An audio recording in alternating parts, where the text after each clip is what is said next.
Hey guys, what is up? It is me, Pagey, here once again with another video on The Flash Season 5. It's been a while. This is going to be my review for the mid-season premiere for this season, otherwise known as Episode 10, otherwise entitled The Flash and Furious, obviously a play on The Fast and the Furious. But obviously, spoiler alert, if you've not watched the episode, go watch it and come back to this video later on.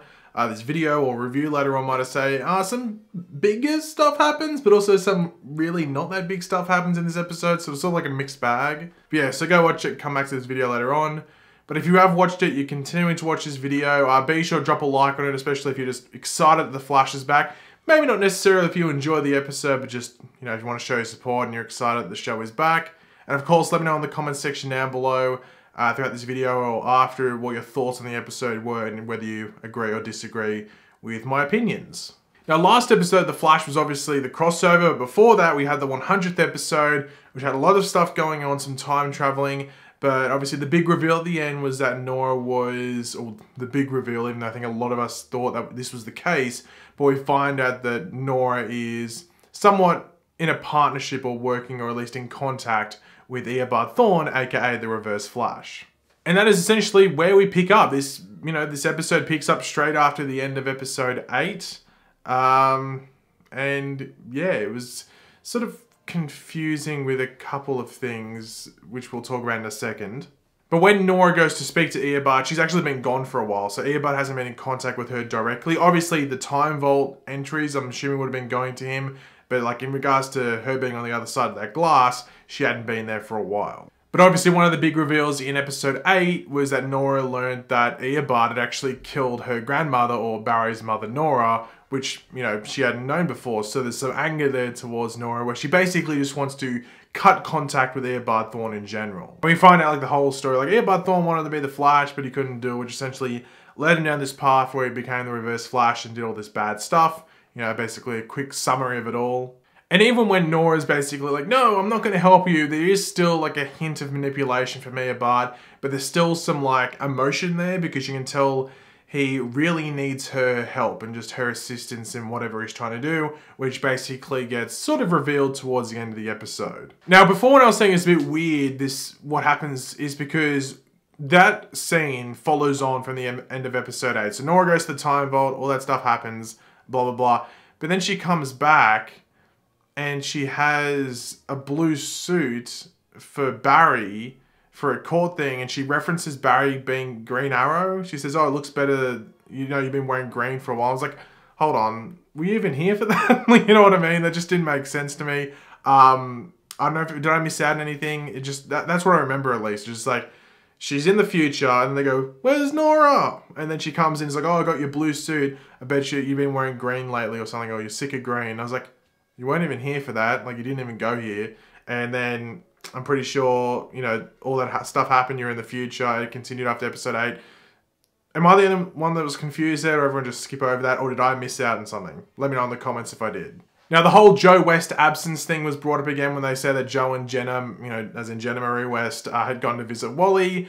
But Cecile was left behind. Now, Joe is confirmed to be coming back in episode 15, so he will be back then.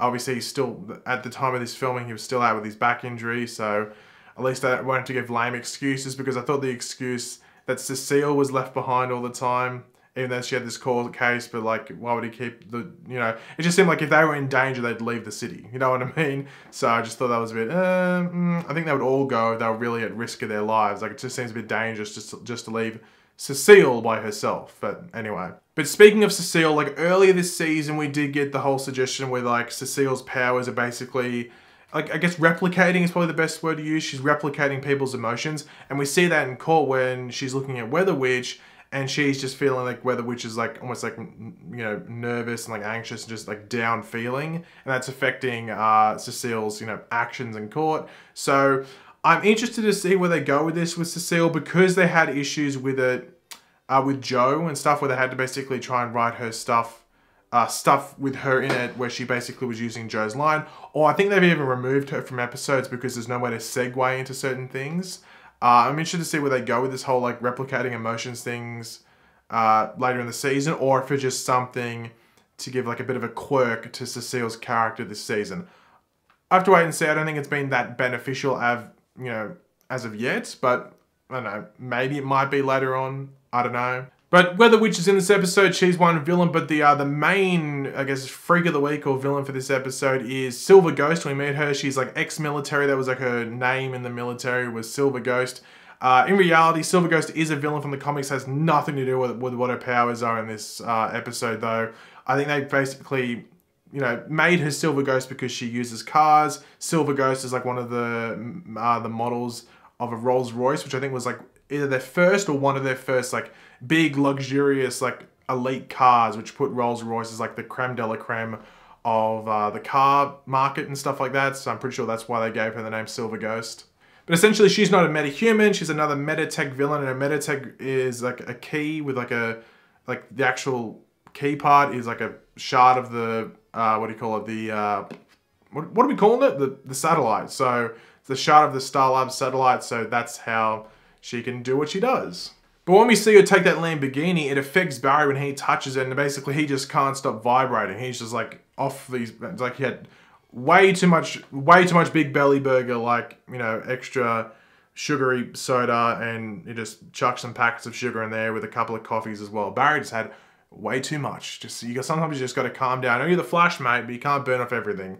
So he's just vibrating like hell, which causes him to be locked in the pipeline cell for basically most of this episode. And for people wondering, oh, why would they do that? The reason that they wrote this episode and had Barry do that is because he was filming crossover stuff. You're going to see it with Arrow this week as well. Oh, next week, sorry, with their episode 10.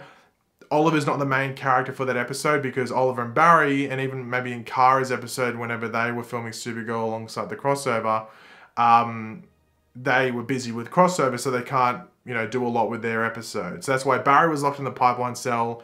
Oliver and Arrow will be like a side character for the episode, and for the most part, maybe only share scenes with like one or two characters. So sometimes they just have to do this just due to scheduling. So that's why Barry wasn't in this episode that much, and it's mainly Nora as well as Caitlin and Cisco. And Caitlin and Cisco share a lot of their scenes together because they were also in crossover filming, so they can just bring Carlos Valdez and Danielle Panabaker together, and they just film all their scenes without having to bring anyone else in and schedule all of that. Now, we saw Nora presenting at court, and I always have an issue with Nora being in the public eye just because she's not meant to be here, and I just wonder, is that meant to, like, this should be affecting the timeline in some way, shape, or form? But whatever, but Nora basically almost, like, loses her cool in court, but it still works to her advantage because Weather Witch confesses. But it doesn't really matter that Weather Witch confesses because our good old mate, or new mate for the episode, Silver Ghost, breaks her out. Now, they have no affiliation, just Silver Ghost basically wants to bring her into her own new team, which we'll talk about in a second. Now, we knew this was going to happen in this episode, and it's going to be some sort of, like, story arc for how many episodes. We'll have to wait to see how many episodes it, you know, goes for. But Caitlin and Cisco, or mainly Cisco, think up a metahuman cure. Now, I can understand why there is some hesitance from like Caitlin, like you don't want to force it upon people and stuff like that, like people that, you know, like Barry. You can't allow Barry to have his powers and be good, and then someone else that just has powers and just is not bad and force a metahuman cure upon them. Even if they're a bit like, a bit dodgy, you can't force it upon them. But then there's cases like Fallout, you know, the guy that's basically a bomb waiting to go off. That's a case where like he has to have a metahuman cure because it's just basically killing him. You know, that's not going to do any good. Or like Tar Pit or something like that. Someone that's just got like a physical issue because of their metahuman cure and it's not doing them any sort of benefit. So that's where metahuman cure would come in handy. But essentially the whole thing with Silver Ghost is that she's putting together the young rogues. I thought it was, I don't know why they didn't call them new rogues, because that's what it's like in the comics. Weather Witch herself is a new rogue, but they're calling it young rogues. We see that Spin from episode 3 or 4, whatever she was from, is in the files. We didn't see anyone else. Ragdoll is rumored to be there, but I don't know if he's going to be there because he was in talks with Weather Wizard, so I don't know if he's going to be a part of that. And also, is he technically young? I don't know how old he is on the show. I have to wait and see. I'm interested to see if it'll be all female, because so far the 3 members that are attached to that, you know, young rogues are Silver Ghost, Weather Witch, and Spin, who are all female. So is this going to be an all-female rogues team called the Young Rogues? I have to wait and see. But speaking of Weather Witch, you really do see like Earbud's effect on Nora with her handling of Weather Witch. Weather Witch basically is like, yo, I got kidnapped. I didn't want to be kidnapped. Just take me back. I want to serve my sentence. I don't want to be a career criminal, getting out of jail, getting back in jail, getting out of jail, getting back in jail, or escaping from jail. like my father. I just want to do my time and show everyone I'm not, like my father. But Nora treats her as if she, ran away, which is a bad thing because it completely turns Weather Witch and like, yo, stuff this. I'm just going to be a villain. No one trusts me anyway. No one's giving me a second chance. And I think that's maybe one issue the show has had this season where they have their ups and downs with Nora in regards to trying to present her as a likable character. Personally, that didn't affect me too much with Nora. I was like, okay, just obviously writing issues. Not writing issues, but they're writing it in a way so it resonates with the Earbud storyline. But for other people, and I saw in my Discord chat, were like, stuff Nora, why is she doing this? This is like silly. So they sort of need to clean that up a bit. But it didn't bother me too much, but I know it would bother some people. But it's sort of been a bit inconsistent as it goes. You have your ups and your downs with the likability factor of Nora, as a character at least. Now we did see Barry get Mick or Heatwave's novel from Legends of Tomorrow. So if you don't watch Legends of Tomorrow, basically Mick has written like a romance novel essentially. So that's what Barry was reading. So it's basically like an in-joke, I guess, for people that watch Legends. So yeah. Now, they did sort of hint at possibly Cisco leaving the show at the end of the season with the whole metahuman metahuman cure thing when Killer Frost interrupts the whole process and Cisco goes on about like, oh, these people have this family, Barry has his family, you even have Killer Frost and stuff like that. I have no one. He basically wants to have a wife, he wants to have a kid. And he was talking about early in the episode, like not being a metahuman, not having his powers was so like refreshing and stuff like that. And there was rumors early on the season that this was going to be Carlos Valdez's last year as Cisco. We haven't heard anything about that since those initial rumors came out. However, there is suggestions here that this could be the case, and maybe Cisco might leave the show come the end of the season, or even maybe before the season even ends. Have to wait and see. I guess it just matters where this metahuman cure goes. But yeah, there's maybe some suggestions and hints there at it. But this is where we basically get all the stuff that was in the trailer for the episode. And that's when we see Weather Witch and Silver Ghost steal the car from Argus. And I thought it was pretty funny that they actually say there's Wayne Tech in the car. Like the car's worth like I think 24 million or something. If I got the numbers wrong, let me know. It was a lot of millions. And there's Wayne Tech in the car. And I was like, okay, well there must be some freaky little quirks and stuff with the car if they're, it's worth that much. But it's not just the fact that it's got Wayne Tech in it, it's the fact that this car is overpowered. Like this car really should probably be the big bad of the season. I mean, it can phase, it can cloak, it's got emojis all through it that represent its powers. This car is quite overpowered. It was sort of like a bit over the top, I think. I think the fact, I can understand a car cloaking, okay? I can believe that. The phasing thing though, I was a bit, not too sure about that. I'm not as annoyed at it, but I saw other people in the, oh shit, I've just knocked my tripod. I noticed other people on my Discord getting sort of annoyed at it and going like, really, a phasing car. But I think that's just like a gimmick for the episode. I'd be shocked if we saw that car again.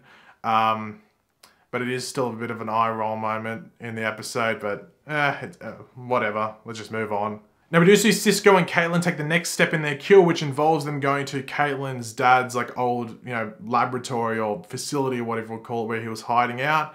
So they're going to move along with that, and we're going to see a step up with that next episode most likely. But the most interesting part of the episode comes when we see Nora go back to 2049. She goes and visits Earbud again. And yeah, Earbud has a countdown for under an hour. I think it was on like 51 minutes and like 50 odd seconds or something like that. He's got a countdown, but what's the countdown for? What the hell is going on there? And I guess there's a couple of options. The fact that either he's going to fade from existence, but the fact that there's a countdown in Iron Heights there just makes it seem like it's for another reason that everyone else knows. So maybe he's getting executed. Maybe he's only got 50 odd minutes or 51 minutes and some, 50 odd seconds left until he's executed maybe. Because he isn't that attire, which is probably dampening his ability, so he might be, euthanized or whatever you want to call it.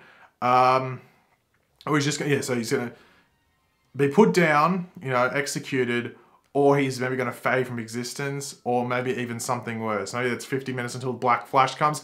Who knows what's going on there? If you have any opinions, let me know in the comment section down below, obviously. But yeah, so I think what's gonna happen is that Nora will just travel back to that same time, maybe like a minute later every single time, even if it's been like a week later or 2 weeks later or 3 weeks later in our present day. Nora's just going to keep going back and, be like there like, what, a minute every single time. So Gonna be interesting to see what happens there, but obviously Nora is back on board, and the whole Weather Witch thing was basically for Nora to reconsider Earbud, and even that conversation she has with Barry, the whole point is just basically to reconsider Earbud's, what do you want to call it, not offer, but just, you know, he's give him a second chance and stuff like that. Speaking of Nora, she might be caught in the present days, but do see Sherlock go into the time vault and, you know, wants to bring up the records from Nora West Allen from Gideon, but Nora's deleted them. Nora has deleted them, so Sherlock is got his detective hat on. He's always got the hat on, doesn't he? Did he have a hat on that scene? I don't know.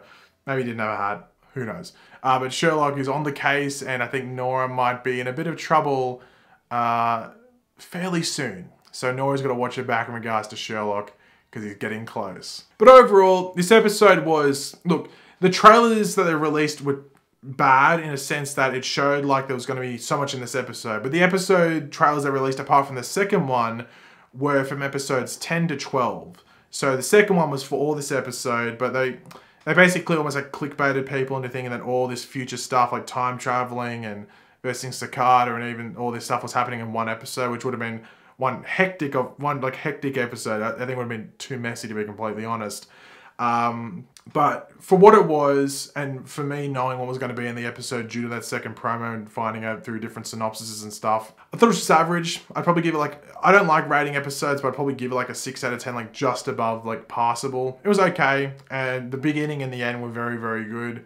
And the middle, I think, was maybe just set up for some young rogue stuff in the future, but also like allowing Nora to reconsider Earbud. So it was okay. It's not the strongest mid-season premiere you're going to get. It's probably disappointing in regards to a mid-season premiere, but it's not a terrible, terrible episode. You might disagree, but that's the whole point of having an opinion. But thanks for watching, guys. Hopefully you enjoyed the video. If you did, it'd be awesome if you could drop a like on the video to show support. Let me know in the comment section down below. What did you think of this episode? What did you like? What did you hate?